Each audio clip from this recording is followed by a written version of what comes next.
Энэхүү хэлэлцүүлэг гэр бүлийн хүчирхийлэл, биелгийн хүчирхийлэл, ажлын байран дахь биелгийн дарамтлал зэрэг эрх мэдлийн ялгаатай байдлаас үүдэлтэй хүний эрхийн зөрчлийн асуудал яригдсанаас гадна гендерийн тэгш байдлыг хангах үндэсний хөтөлбөр төслийн танилцуулга, төрөөс гендерийн эрх тэгш байдлыг хангах чиглэлээр авч хэрэгжүүлж байгаа бодлого үйл ажиллагаа, орон нутагт гендерийн тэгш байдлыг хангах тухай хууль түүнийг хэрэгжүүлэх дунд хугацааны стратеги төлөвлөгөөний хэрэгжилтийн явц тулгамдж байгаа асуудал, баруун бүсийн аймагуудад гэр бүлийн хүчирхийлэл хэр үйлдэгдэж байгаа, хүчирхийлэлд өртөөд байгаа хүүхэд эмэгтэйчүүдийн орчин нөхцөл болон хүчирхийлэлд өртсөн иргэдийн дуу хоолойг сонсох нэг цэгийн үйлчлэгээний хүртээмж чанар болон хүчирхийлэлд өртсөн иргэдийг хамгаалах орон байрны асуудал зэрэг сэдвүүдийн хүрээнд явагдсан юм а. Аймагуудын түвшинд бол гендерийн тэгшээдлийг хангах үндэсний хөтөлбөр ер нь гендерийн тэгшээдлийг хангах үндэсний хөтөлбөр хэрэгжүүлэх түвшинд тэрэн гарч байгаа асуудал болоод тулгамдж байгаа цаашаа хэрэгжүүлэх арга хэмжээний талаар нэлээд бас дэлгэрэнгүй мэдээлэл өгж байна. За гендерийн үндэсний хороо ерөнхий сайдаар ахлуулсан хороо байдаг. Ажлын алба бол хөдөлмөр нийгэм хамгааллын сайдын эрхлэх асуудлыг хүрээд хөдөлмөр нийгэм хамгааллын сайд болоод үндэсний хороонууд дэд дараагаар ажилладаг байж байгаа.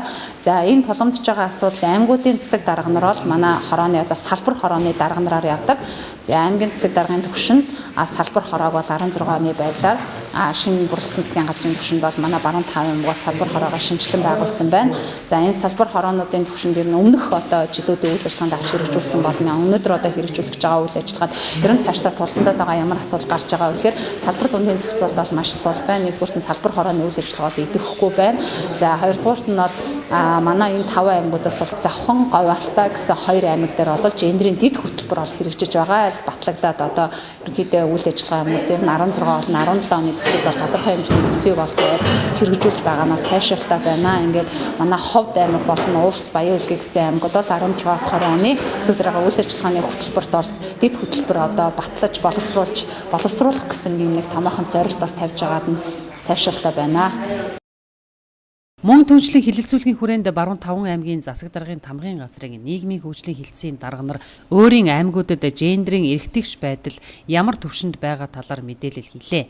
Ховд аймгийн хувьд тулгамдж байгаа гол асуудал бол гэр бүлийн хүчирхийлэл, ажлын байран дахь бэлгийн дарамт, хүүхдийн хөдөлмөрийг мөлжих асуудал, хөдөлмөр эрхлэх боломжийн хувьд гендерийн ялгаа байдаг, шийдвэр гаргах үйл явцад эмэгтэйчүүдийн оролцоо хязгаарлагдмал зэрэг тулгамдж байгаа асуудлуудаа ярьж танилцуулсан юм а. Манай Ховд аймгийн хувьд гэх юм бол одоо гендер эрх тэгш байдлыг хангах салбар хороо гэж байдаг. Салбар хороо маань аймгийн засаг даргаар ахлуулсан 17 хүний бүрэлдэхүүнтэй.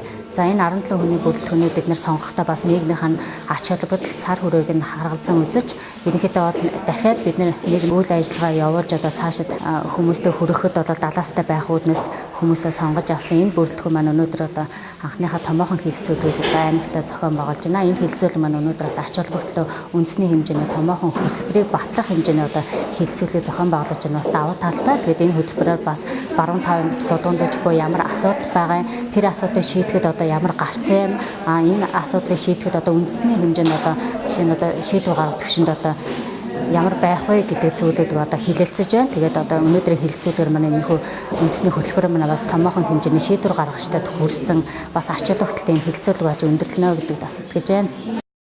Энэхүү гендерийн тэгш байдлыг хангах үндэсний хөтөлбөрийн төслийн хүрээнд явагдаж байгаа энэхүү хилэлцүүлэг зохион байгуулагдсанаар Ховд аймгийн засаг даргын 2016-аас 2020 оны мөрийн хөтөлбөрт гендерийн тэгш байдлыг хангах дэд хөтөлбөр батлах учиртай юм. Мөн түншлэн хилэлцүүлгээс 2016-аас 2020 онд хэрэгжих гендерийн тэгш байдлыг хангах үндэсний хөтөлбөрийн төсөл батлагдсан гарна.